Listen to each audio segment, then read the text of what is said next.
The snap is down. Fairbairn's kick is up. And it's good! And the Texans go to the divisional round in dramatic fashion. What happened when you have J.J. Watt? That's what happened! He goes 120%, especially on the field. He has been dominant. The number one goal for me was to win a Super Bowl and bring a Super Bowl to Houston. Looked like he might have gotten kicked. He's had tons of success. Now it's about him getting to that next level. And together a full arsenal. He's got Brandon Cooks, Will Fuller, Kenny Stills, DeAndre Carter. Guys like Charles Omenihu, Whitney Merciless, Jacob Martin, guys are tough. Houston Texans select Ross Blacklock, Jonathan Grenard. Get it all for the city. All my players that I have their back. We stand by you, and we are ready to do our part in this community. Jake Martin sacks him. A takeaway at a huge time. Rock and roll. Touchdown. Deshaun Watson. Here comes JJ. The Texans are the AFC South champions again.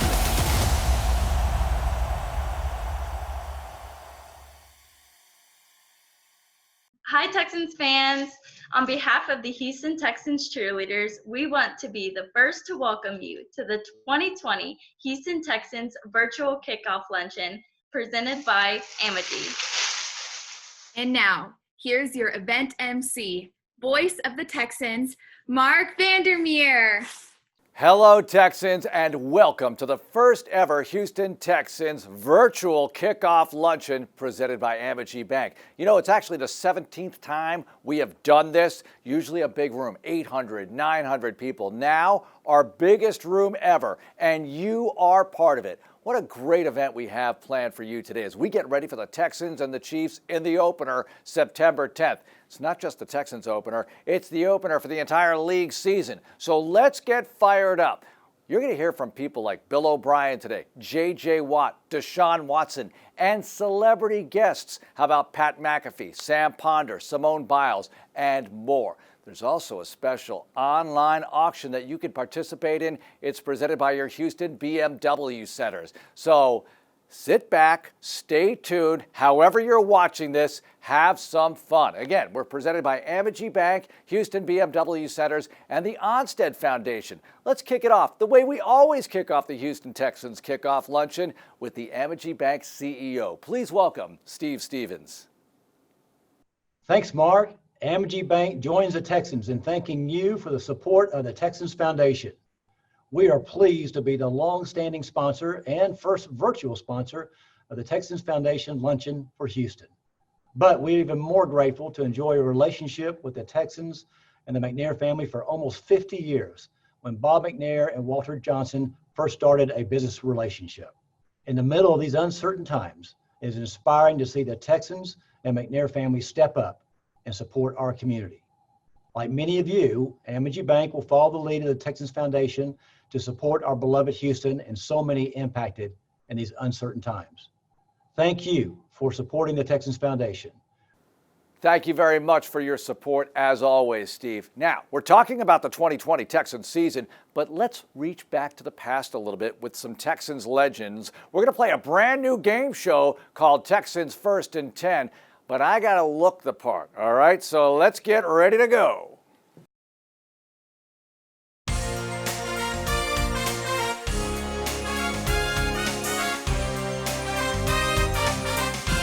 All right, quick change for Texans First and 10. The game show that's sweeping the nation, not quite yet, but it will be. And we have two Texans legends with us today. Travis Johnson, first-round draft pick in 2005. Wade Smith, Pro Bowl guard, both legends. Guys, great to have you on the show. You ready to play? Of course. I'm ready to win. I ain't ready to just play. I'm trying to get W. We all know I'm the winner. Okay, let's just see how you do here. Here are the rules. You start at your own 25-yard line, and you answer Texans trivia questions. Some of them may or may not be geared to you specifically. And for a first down question, you get 10 yards. For a big play, you get 20 yards. And if somebody needs it at the end, we have a Hail Mary category. So we've tossed the coin out of the picture, and let's see. Travis, call it. Tails never fails. It's heads. Sorry, Travis. Somebody done told you wrong, Trap. Let's start with Wade. You have the ball at your 25-yard line. Do you want a first down or a big play, Wade? I want to start off with a big play, man. We're gonna get him on his heels early in the ball game. Oh, never. All right, I will give you a couple of guesses at this only because I have 2 answers to this question. And so if you get one of them right, it's going to be okay. The least frequently visited AFC cities, there are 2 of them that the Texans have been to less than any other AFC cities. Name at least one of them. Buffalo. That is incorrect. Now, since you got it wrong, I'm going to give Travis a chance to answer that question if he likes. Or Travis, you can start off with something else, with a first down or a big play question. Well, I'll answer that question. The answer to that question is the San Diego Chargers and the Kansas City Chiefs. All right, so I promised Wade I'd give him 2 shots. The Chiefs are one of the teams. The Chargers are not, though. It's the Chiefs and the Steelers that they have been to fewer in the regular season than any other cities. So, Wade, you have the ball at your 25. Travis, you're already at your 45-yard line. Wade, you are up. Big play or first down? I'm gonna have to go first down there, man. I need to get some movement going on with this offense, man. Gotta catch up a little bit. All right, you were part of that legendary, you guys are legends, but that legendary 2011 season when you made the playoffs for the first time. Okay, that season did not start out quite as well as it would end up. What was your record after 6 games of that season? What was the record after 6 games in 2011? I'm gonna say after 6 games, we were probably 4-2. I'm gonna say we were 4-2. Incorrect. No, we're gonna give you the floor here, Travis. First down or big play? You're at your own 45. Well, I want a big play because I'm about to put my foot on the stove. Okay, in the first 3 years, actually, I think it's the first 5 years of Texans history. All right, you had 3 quarterbacks starting games. All right, let's just boil it down to the first 4 years. 2 of them were David Carr and Tony Banks. Who's the 3rd quarterback to start a game in the early going for the Houston Texans? So you said there was 3 quarterbacks in the first 3 years. There was David Carr, there was Tony Banks, and there was Yeah, this is tough. Let me see. Hold on. This is tough. Come on, bro, get it on. Hurry up. It's a big play. Dave Ragone. Oh my gosh, you got it right. You got it right. It's a big play. You are at Wade's 35 with the Randy Mouse, huh? All right, Wade, we got to get it going here. Big play. I know. First down. I'm big right now. You got to go big. Okay. I got to go Hail Mary right here then. At what big-time basketball school was Bill O'Brien the offensive coordinator? Big-time basketball school. And if there's any other interpretation of this, it doesn't matter because only my answer counts. Big-time basketball school? Big time. I'm pretty sure he coached at Georgia Tech, but I would never think that was a big-time basketball Yeah, school. you'd be right about that. I mean, it was, sort of. Should I give you a multiple choice? Travis? No! Yeah, give me a multiple choice. No, I feel like that. It's a multiple choice. Oh, no. Your opponent. Hey, you gotta respect your elders, Trap. I'm older than you by 1 year, so I need a little help. Judges, Travis. All right, the judges said multiple choice is acceptable. Was it A, Kansas, B, Indiana, C, Duke, or D, Kentucky? I'm gonna say Indiana. That is incorrect. Travis, you are up. You are at Wade's 35-yard line. First down or big play? I'm going for the touchdown. Okay, O'Brien's first coaching job of any kind was where? Of any kind. Of any kind was where? Travis, you want to give multiple choice? I think. Yeah, give me a multiple choice. I might as well. No, Wade has to agree to this, and there's no way. There's no chance. No, that's only old people are allowed to get advantages, and I'm older than you, so I get the advantages. You're older than me by literally 365 days. Yeah, that's 365 important days, man. We need an answer, Travis. I will say his first job ever was a high school football coach. No. It's at Brown. He was a grad assistant. All right, Wade, you are up. Big play? Yeah, I need a big play. I'm way behind. How many wins, Travis, be quiet. How many wins did the Texans have in their inaugural season? How many victories? Oh, boy. Oh, boy. I was in college, man. That ain't right. That ain't right. I know it wasn't 2, because if it was 2, that means the coach got fired after that. And so it wasn't 2, it was more than 2. That's just the history of the franchise. I'm about to say, I'm guessing they probably went like 5 and 6 and. Come on, man. No. 4 and 12. 4 and 12. That is correct. 4 and 12. You know there it is. We're going to give it to you because I'm going to turn There it it is. 45 yard line. I didn't final answer that. Oh, you gonna give it to him? I didn't final answer that. Well, we'll adjust later. Travis, big play. Come on, you're stuck at the 35-yard line of Wade Smith. What do you got? Big play? Give me big play, man. All right. Travis, 2008. You remember that, right? That was the Hurricane Ike year. Okay. What was you were about to go 0-5 if you didn't beat this team. What was the team that broke the losing streak in 2008? It was a legendary. 5 was Carolina. That is incorrect. That is incorrect. Who was it? It's amazing you guys played these seasons. It was Miami, and that's when Andre Johnson had you know what? That's right, because that was when what's his name was the quarterback? Was Dante Culpepper. Yeah, all right, so we're running out of time. Okay, Wade, you ready for your big play question? I am ready. I'm going to get this one right. Let's go. Okay, let's go. In 2012, you broke your ribs playing the Jacksonville Jaguars, and you won in overtime. Who was the next opponent after that? The next opponent after that Jags game? Of course, it was the Detroit Lions on Thanksgiving. Travis, you ready? You want a big play? You want a first down? What are you thinking? I want a big play. Okay. You see, I got my Forrest Gump paddle. I'm ready. Yeah, Travis. In 2006, it was a great draft for the Houston Texans. In the 3rd round, they took 2 tackles. One of them was Eric Winston. The other guy was supposed to play for a long time, but he didn't. Who was it? Big Chips, a.k.a. Charles Spencer, out of the University of Pittsburgh. You're at the 15-yard line. Layups, man. I thought this was a big play, man. You're giving them layups. Come on now. It's a layup? Okay, Wade, you ready for a big play? I'm ready. Let's get it. What is Cal McNair's alma mater? Cal McNair went to what college? Wow.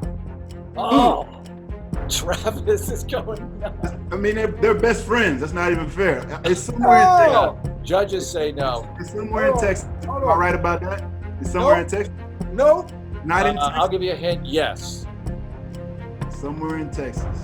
Somewhere in Texas. What's she going to do about it? This luncheon is just going overtime here. I feel like it's either UT or it's A&M, and I can't remember which one it is. Flip a coin. We need an answer. Judges? I'm going to go Giggle. Wrong. Travis, you can't steal that because you have the answer already. But Travis, here is your question. A big play to end the game right here. Bob McNair's alma mater is? Oh, ask me that one. South Carolina Gamecock. Done. Travis scores.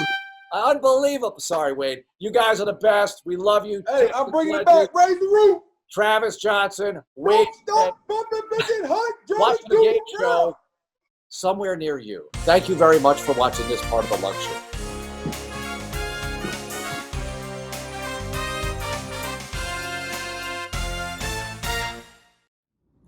Hey Texans fans, I'm Simone Biles and I'm in California currently training for the 2021 Olympics. I'm ready to compete, so I know that you all are too. I miss home, so a little taste of home is definitely going to be watching you guys play on Sundays. Don't forget to check out the silent auction. Hope you guys have a good season. Go Texans. Thank you, Simone. I'm back. And thank you for allowing me the opportunity to change back into my luncheon gear. As we're so thrilled you're with us today. You know what? It's such a great cause that we're benefiting today, the Houston Texans Foundation. Let's learn more about what we're doing here together.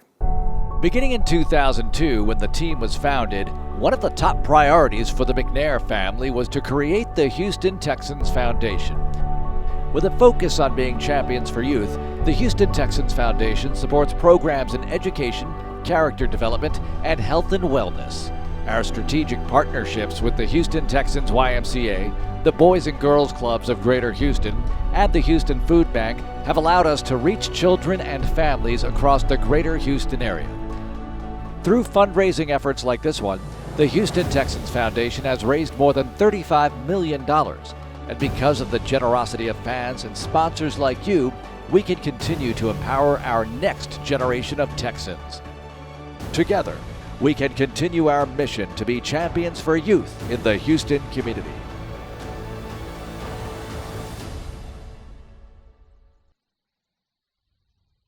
As you can tell, the Houston Texans organization is all about giving back, and it all starts at the very top. Let's welcome the McNairs, Janice McNair, Hannah McNair, and Cal McNair.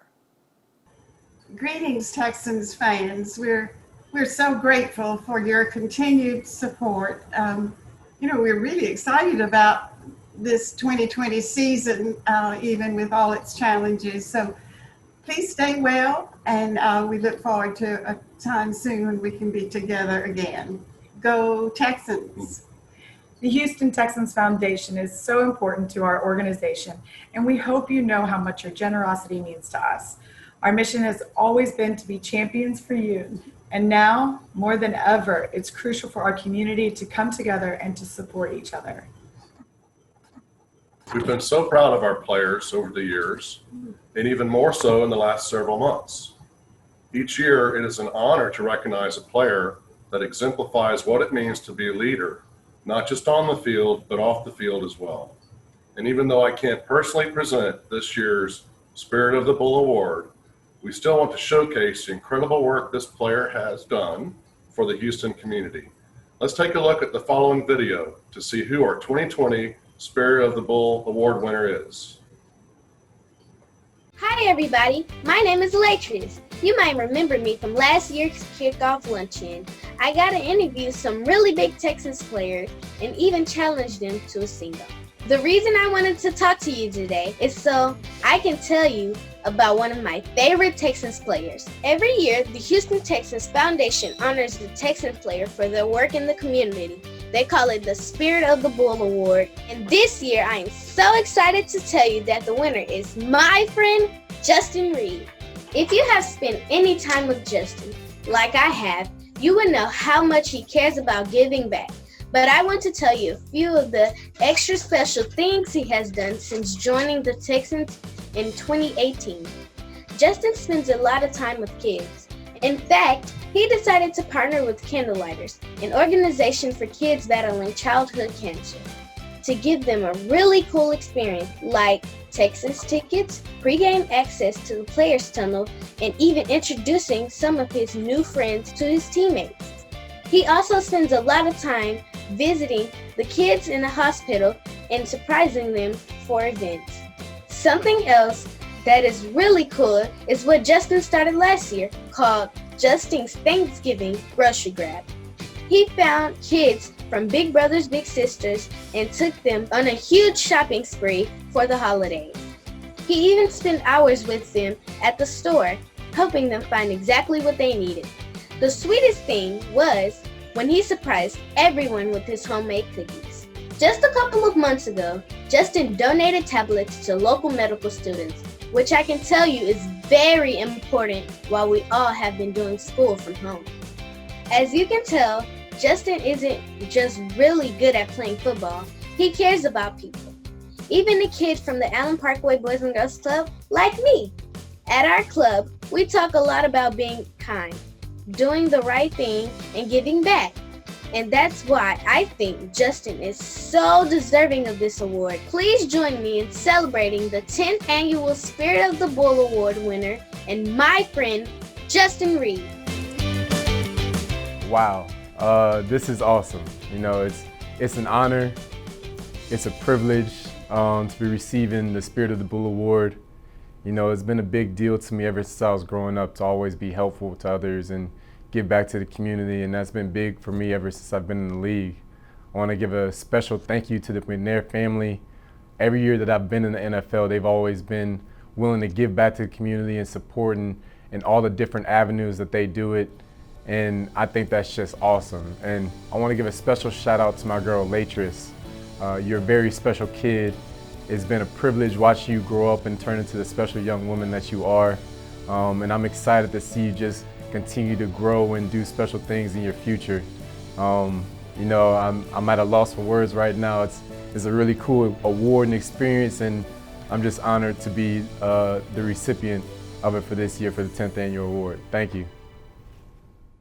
Boy, are we lucky to have a player like Justin Reid in this organization on and off the field. And speaking of players we've been lucky to have, how about this surprise pop-in guest?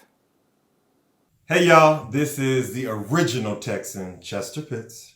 Today, I am proud to be the Texans Legends representative for the Houston Texans. And I wanted to take a minute to talk about just a couple of things.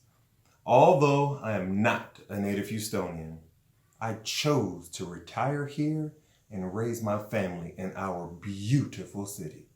From the people and the fans to no state taxes and fine cuisine, how could anyone give all that up?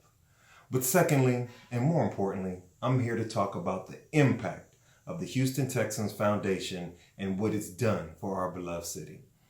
I've seen it firsthand from all my years of being here and playing. I've been extremely active in the community, and I've really got to see the way it all works. With the funds that they raise at events just like this one, the Houston Texans Foundation is able to do things that make a lasting impact. They opened up the Houston Texans YMCA. Yeah, I was there for that. They opened up the Texans Team Club. Didn't make that invite, but we'll talk about that later. They worked side by side with the Houston Food Bank to ensure kids and families receive meals and so much more. One of my favorite memories, real quick story, is back when I was playing, I would volunteer at the food bank a lot, but we would always have competitions on who can pack and stack the most boxes. And I remember the staff always loving when we came because we were just so much more productive than the others because we were all about it and we're just so doggone competitive. But it was just funny. But ultimately, again, why I'm here is I want to know, are you willing to make a contribution to the Houston Texans Foundation today? The information can be found on your screen right now. And just remember, every single dollar counts. Together, we can continue to be champions for youth for the great city of Houston. Chester Pitts, former Texan who once upon a time played oboe in a Super Bowl commercial. Look it up. Now it's time to hear from a current player who is visiting with a former Indianapolis Colt. How did we let this happen? Well, it's former Colts punter Pat McAfee, who's very entertaining, and he goes one-on-one with our J.J. Watt. Hey, thanks, Mark. You're doing a fantastic job, bub. My name is Pat McAfee. I used to kick balls for the Indianapolis Colts. Now I make dumb videos on the internet with my friends. And I have the distinct honor of interviewing a man who's going to be a first ballot Hall of Famer, a man who's an absolute game wrecker. Your Houston Texan hero, number 99, Mr. Justin James J.J. Watt. What's up, brother? How's it going, man? Good, man. How you doing? I appreciate you. Hey, no problem. Introduction, not bad. Not even a word about what just happened there. Pretty good intro. You always overdo it with me, and I'm always appreciative, and I never want to comment on it because I feel like the next time you'll tone it down, and you always have a good job of building my ego. Well, you deserve it for everything that you've done. Let's talk about your life right now. What did your day look like today? How does the body feel? Last year, you were a superhero. You came back early somehow for a playoff performance. How do you feel? How's the day? How's training camp? I feel good, man. I feel good. You know, this training camp's obviously way different than any training camp we've ever been in. We have COVID testing every day. I go in, and we have a plan this year for me because with no preseason games, you have to make sure you think about how you're going to ramp up to that first game. You don't necessarily have that structured, okay, by week 2, you're going to do this, by week 3. So this year we've got myself on a plan where I'm not out there practicing every single day. We're building up to September 10th, which is the most important thing. Your offseason was a spectacular one. I mean, before we get to the season, you had a spectacular offseason. You're a married man. You're a game show host. This past offseason has been a real hey, I'm J.J. Watt. also a megastar and a dominant football player and a married man. I mean, let's go, JJ. What an offseason for you. I appreciate it, first of all. Second of all, I'm only trying to keep up with you. You got married this offseason. You're cutting WWE promos. You have your own show that's making money. You're handing out cash to your guys in bags. I mean, you're just doing monstrous things. And I'm just trying to keep up with Pat McAfee, my friend. Well, you obviously are lying through your teeth right now because you are obviously surpassed everything I've done, but I appreciate the compliment and I appreciate the congratulations. My wife will love it. I send mine to your way as well. Congratulations. But let's talk about that Ultimate Tag Show. Yes. How did that come about? You and your brothers hosting a game show had to be a pretty cool moment. I mean, I assume that's something you guys have talked about in the past. You get a chance to do it with the Ultimate Tag Show. How did you feel about the whole thing? Yeah, I mean, that's something that we never talked about in the past because I don't think we ever even thought it was a remote possibility. I mean, we're three, regular guys from Wisconsin, and we were just hoping to play college football, and here we are in the NFL getting to host a TV show. The idea came to me a couple years ago with the opportunity to executive produce the show, and I said, can I possibly get my brothers involved because I think we have good banter, we have good back and forth, and they said yes. So, I mean, it was something we never thought we'd be able to do, but it was an incredible experience. We got to spend a ton of time together out in LA filming it, and just something we'll be able to show our kids someday for sure. Yeah, absolutely. I mean, that's a pretty cool family moment, obviously. Also, the family this offseason, couple dogs have really stole the show. If you go on to the internet, I mean, obviously, your workouts, anytime we see you doing anything, it's at a level that no other human can do. Whenever you get married, obviously, it's beautiful, everything like that. But your dogs have become a real star at this point. And I want to let you know, my lady, big-time animal lover, we got 7 pets in my house. Seeing your 2 dogs take over the show has been a McAfee family tradition over here. I'm glad to hear it, man. They are incredible. Tex and Finley, they do steal the show. They run the roost at our house. I mean, we treat them, I think, I'm worried that when we do have kids someday, how spoiled they're going to be. We're going to have to, I think the dogs are going to be more spoiled than the kids. I mean, they have their own room. Right now during quarantine, we're throwing the tennis ball for them 6,000 times a day in the pool. How have you been getting your training in?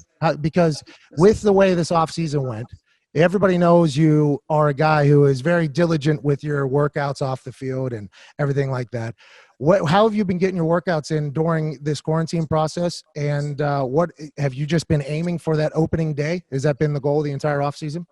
Yeah. So everything has been pointing towards September 10th. So back when I was in Wisconsin for the first part of quarantine, I have a big gym there, and I have a bunch of land where I have a field to run on. Lined the field myself, got myself a field liner with a spray paint can and was lining the field, made a soccer field for my wife. So I earned some points there. Smart. And once I got down here in Houston, there's a gym right by my house that had everything closed down, that we wiped everything down every single day. We trained in there. I also have a gym set up in my garage here. It's not a full setup, but it's enough to do the trick if I have to. So there's not enough weights in your house for you to lift. That's pretty awesome. I've never had that problem in my entire life. I like that a lot. Not for legs though. Legs, you clearly know what you're doing in that category. And the arms are looking great in retirement. I must say, you're clearly doing some biceps in your spare time. And you 100% know that I got a quick bump to wake these up right before we came on here. You know that. Absolutely. Mandatory. Have to do it. You got a nice tan too, by the way, right now. Very nice tan. Thank you. I'm in Florida. I really like where this conversation is going at this current moment. You know what I mean? This is really good. It's supposed to be about you because, by the way, this is raising money for the Houston Texans Foundation, which is an incredible thing. We got the Houston Texans fans watching and a lot of other. And by the way, the Houston Texans fans, a message to you guys, because I don't know if you've heard us say it. Anytime Indy played down there, it was our loudest game. People talked about like how these other stadiums are the loudest places. Anytime we played in Houston, it was the only time where I would actually have like my ears hurt. Like it was like the Houston fan base is insane. And when that Turn Down for What comes on, it is, I think babies in Houston hospitals go crazy with you. It is an insane time up there. It was always beautiful down there in Houston. Yeah, man, our fans are unbelievable. I'm certainly going to miss them for the first few games this year. Hopefully we can get them in, but they're, to me and my family from day one since I got down here, after they initially booed me on draft night. Hey, they booed the hell out of you. It's like I couldn't ask for a better fan base to play for, better people, and they've treated my family and I so well, so I'm very grateful. Is that why you feel so indebted to the city to do such great things? Now, granted, you probably are going to say, because you are a Wisconsin guy and everything, like, oh, I'm just doing what I'm supposed to do. I don't know if everybody would just be like, yeah, I'm going to raise millions and millions and millions of dollars for the city that I play in. I mean, it is really cool to watch you and Houston become like a great synergy together through this whole thing. Thank you. Yeah, no, I think part of it is just knowing, you have to know who makes your job possible. And for me, these fans make my job possible, and this city has made my job possible. I'm a kid from Wisconsin who never imagined, living down in Houston, Texas for 10 years and building such a bond with a city like this. And so when we go through something tough like we did with the hurricane, or we go through all these different things, I feel obligated to help out, because these are my people, and I'm very thankful to be here. And they've treated me so well. And so it's one of those things, like when you go through a difficult time, you go through adversity with your family, you grow and you become even closer. And I feel like that's what we did throughout that time. That's awesome. JJ, can't wait to see you back on the field September 10th. Thank you very much for, I guess you requested me to do this. Hilarious. I'm sure they lost their mind when you said that. They're like, who? No, we can't do that. So I'm thankful for this opportunity, man. I appreciate you very much, man. I want to get on the show soon, so let's do it. Well, the show, we're booked out. I know. That's why I had to request you. We had to pay you. We had, there's a whole thing here. We got to get Pat McAfee to do an interview with me. I know. Hey, no payment, money going to the Houston Texans Foundation. This is an incredible thing, just like JJ is on the football field. Can't wait to see you back. Mark, you got a good one, an old 99. Back to you, bub. Thank you, Pat, and thank you for dressing up for the event. I'm also glad JJ's dogs got more airtime because they're social media stars. Now, speaking of stars, we got another one for a special pop-in visit right now. Hey Texans fans, I'm Simone Biles here in Spring, Texas with my Frenchie Lilo. As you can tell, we're huge Texans fans around here. I'm so sorry I won't be there tonight, but I'm training for the 2021 Olympics. I promise I'll be going after another gold, and we all know what the Houston Texans are after this year. Go Texans! Thank you, Simone Biles, pound for pound, maybe the biggest Texans fan. Well, the celebrities keep rolling. How about from ESPN Sunday NFL Countdown, Sam Ponder? She sits down with Deshaun Watson now. Thanks, Mark. Deshaun, last time I talked to you, it was quite literally a different world. We were talking about your off season last year and traveling the world and all these different adventures. And now I imagine you've been just chilling at home like the rest of us. So how would you describe what this really crazy off season has been like for you? Yeah, it's been interesting. Definitely a different approach from the crib. Usually, like you said, I'm always on the go. So I'm either in Europe or somewhere overseas. But this year, I was able to go to Paris and Madrid right before quarantine actually happened. So I kind of beat that wave. But once I, came back to the States, I was trapped in Atlanta for a little bit back home. And then back in Houston, I just kind of been working out, playing a game, watching movies. Really, I learned how to DJ. So, yeah, so I'm a DJ. Who were you DJing for? Just yourself? So you're like giving yourself credit as you're doing it? it? So I'm good friends with Travis Scott DJ, Chase B. Oh, casual. Yeah. So we kind of hang out a lot, and he DJs, so I kind of got my own little turntable and started doing it too. What's been the hardest part about the quarantine phase for you? I think the hardest part is probably eating.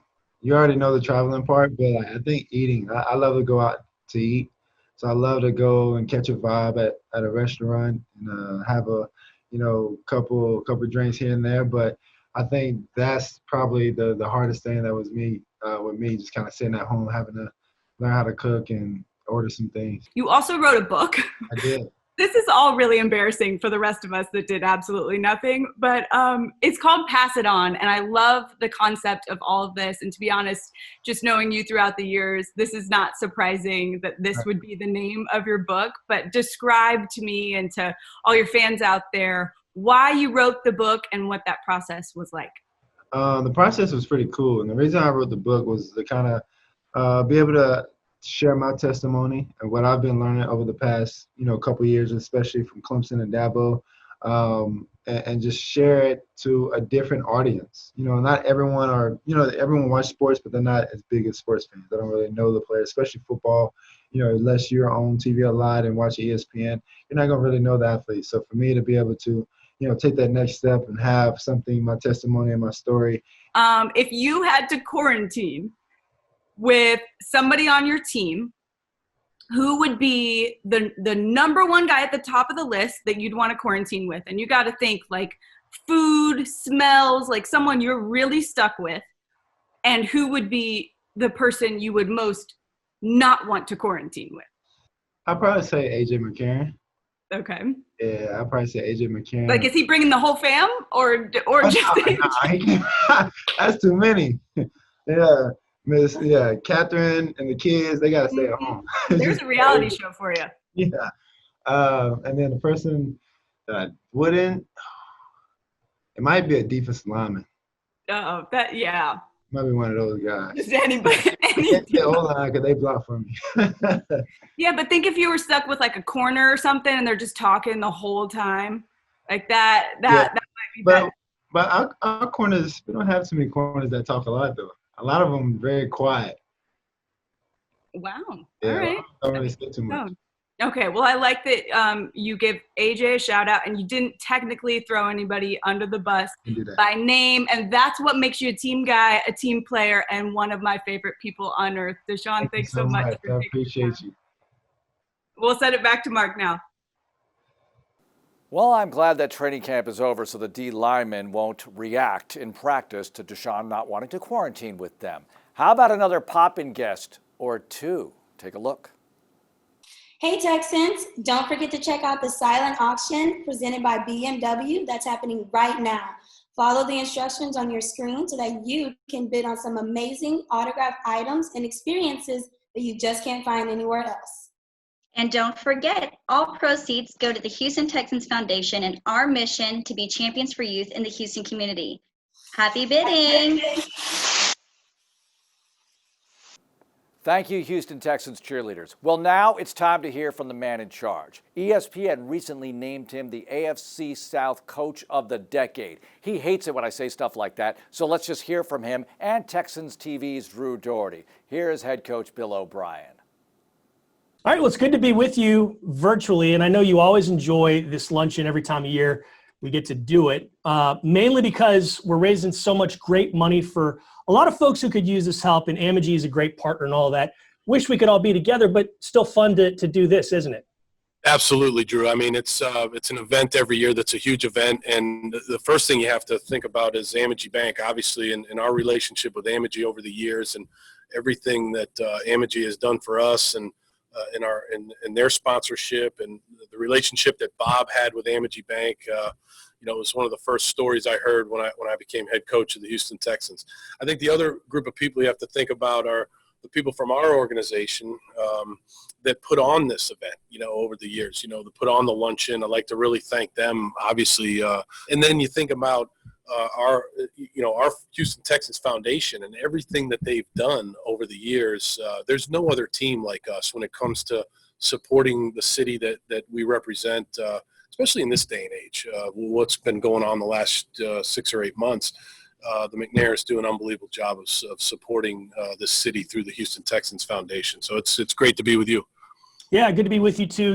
You brought up doing great things for the city of Houston. We also want to create raving fans. But at the top of the list as far as organizational goals, winning championships. You've talked about many, many times how you want tough players, smart players, dependable players. When you look at this 2020 Texans team, how else would you describe, what other qualities would you describe your squad as having in addition to those? I feel like we do have what we call DTS. We have dependable, tough, smart guys. We also have guys that really care about the team. They care about their role on the team. They care about getting better. They care about communicating with each other. We have veterans that are very professional. They come to work every day. They approach the meetings, the walkthroughs, the practices in the right way. Very smart players. So, I think to me, it's fun to come to work every day to work with these guys. Look, the games are going to be tough. They always are. The games are going to come down to fourth quarter games, and they're going to be tough games. But we feel like our team's on the right track right now. No doubt. You in your career, you're no stranger to being in ultra challenging situations. How does the pandemic this offseason rank, or how has it affected you as far as being a challenging situation as a head coach, as a general manager?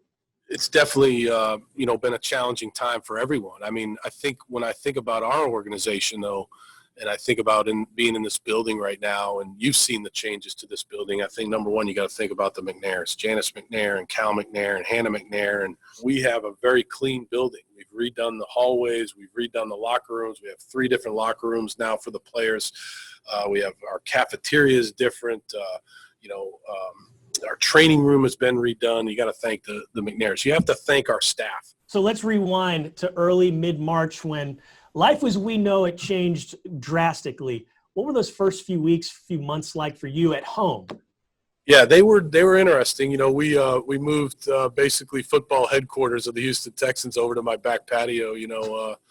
We'd have different parts of the organization would come over and meet. Jack and I would be there every day, get a cup of coffee, then come back and start meeting again. We did the draft on the back patio. You and I had a couple conversations while you were on that back patio, and you got to know one of your neighbors' weed eating and blowing schedules intimately.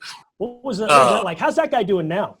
I mean, the guy, one neighbor who's a great neighbor, I mean, to me, they should use a lawnmower. It would take a lot less time. The guy's got a big yard, and he would weed whack the whole yard.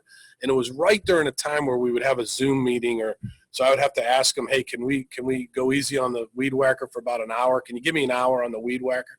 He'd look at me like I was nuts. But that was kind of the way it was. That was the times we were sitting in. A lot of new faces on the squad, and that's going to happen pandemic or not. But what are you most excited about with some of these new additions on the Texans? Yeah, I mean, I think there are a lot of new faces. Obviously, guys that were veteran players that came in either through a trade or through free agency, and then there's some rookies that have come in that have been impressive. I mean, obviously, offensively, you start with David Johnson and Brandon Cooks and Randall Cobb. Those guys have been good. I mean, they've been very professional. They've been very hardworking. They came back in great shape, and they're going to be good additions to our offense. I think defensively, when you look at Eric Murray, he has come in and been really good at picking up our system. He's a good teammate, good pro. Special teams wise, you bring in a guy like Michael Thomas, helps you with leadership, helps you with being a core special teams player. You have rookies. Ross Blacklock so far has been impressive. John Reid, John Grenard, Charlie Heck, those guys have been impressive for rookies. They got a long way to go, but they're mature and they work hard. So I think we got some good newcomers on our team, no doubt about it. All right, we're 1 week away from kickoff in Kansas City against the Chiefs. And with all the players I've spoken with this offseason, they all had that game circled. And mainly because the last 3 quarters of when we last saw them, they don't feel we're very representative of who this team is and what they can do. How eager are you to take on those Chiefs? Yeah, we're excited about that. I mean, anytime you open up against the defending Super Bowl champions and you've lost to them in the playoffs, after we had a lead on them, we've talked about all that. We've watched that tape this training camp, and we've worked hard to put that behind us and move to this game. Now we're excited about the opportunity. We know it's going to be tough. Our guys are ready. They've had a good camp. They're ready to go. All right, we'll end with this. If you had to quarantine with one other coach, who are you batting down the hatches with? Somebody's going to use this against me somehow, but I think I'd have to say Mike Devlin. We're the same age.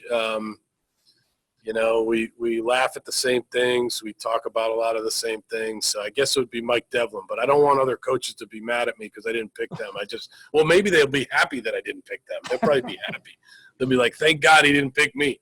And Devlin will be like, I can't believe he picked me. But yeah, I'll go with Devlin on that one. All right, Coach, best of luck on the season to come, and we'll see you again very, very soon. Take care. Thanks, Drew. Good to see you. Coach makes me want to run through a brick wall, but I wouldn't want to quarantine with him. So thank you for not picking me. And thank you all for participating and watching this first ever Virtual Texans Kickoff Luncheon presented by Amegy Bank. But don't forget, the online auction presented by your Houston BMW Centers continues through Sunday night at 8. It benefits such an important cause, the Houston Texans Foundation, helping out so many in the greater Houston area and beyond. Now, before we let you go, we've got one more video to get you hyped, to get you ready for opening night, September 10th, when the Texans take on the Kansas City Chiefs in prime time to kick off the league season. Kickoff week is coming up. Get ready. Have a great day, everyone, and go Texans. You know, let's keep going and use this motivation in the offseason to get better. And, you know, next time around, you know, we'll win this type of game. I do think that learning from a situation like that does get us closer to where we want to be in terms of our goals of winning a championship. How much are you willing to put into it to accomplish your dream? Great work. Just know the work comes first.